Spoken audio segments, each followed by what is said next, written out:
góðan daginn gott fólk, Heiðar, Parkett, Slípun Íslands.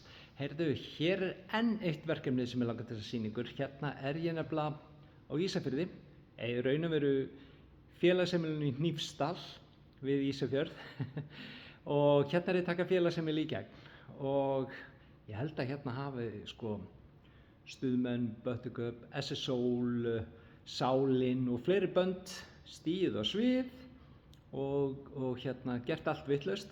Þannig að ég ætla að gera líka allt vitlaust með því að slípa upp þetta parkett sem var orðið illa farið og sjúskað og gera það eins og nýtt fyrir næstu böll. En ég ætla að sýna ykkur hérna gólfið og hvernig ég er að breyta þessu gjörsamlega. Sjáu þið. Svona er þetta orðið hjá mig núna. En sjáu hvernig þetta var. Þetta var mjög illa farið.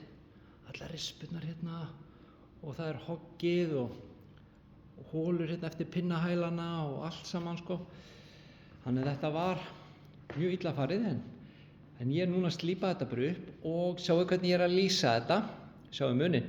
Ég er að lýsa þetta upp og ætla að halda þessu svona í staðinn fyrir að hafa þetta svona gult eins og var hérna áður.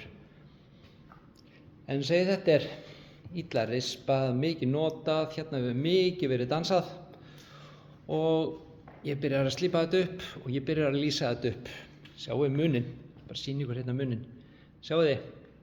Og þið sjáu vel hérna hvað er illa farið og gult eftir pinnahælan og allt það.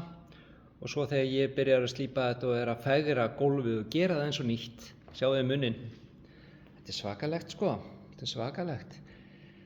En þetta verður rosalega flott.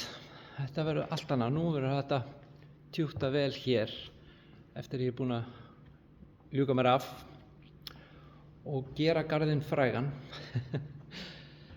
En þið sjáu hvað hægt er að gera með parkettslípun. Ég get bara gert gólfið aftur eins og nýtt. Það er óþarfi að vera að skipta þessu út. Óþarfi að vera að rífa þetta upp og henda þessu. Ég ger þetta bara fallegt. Ég slípa þetta upp og ger þetta fallegt.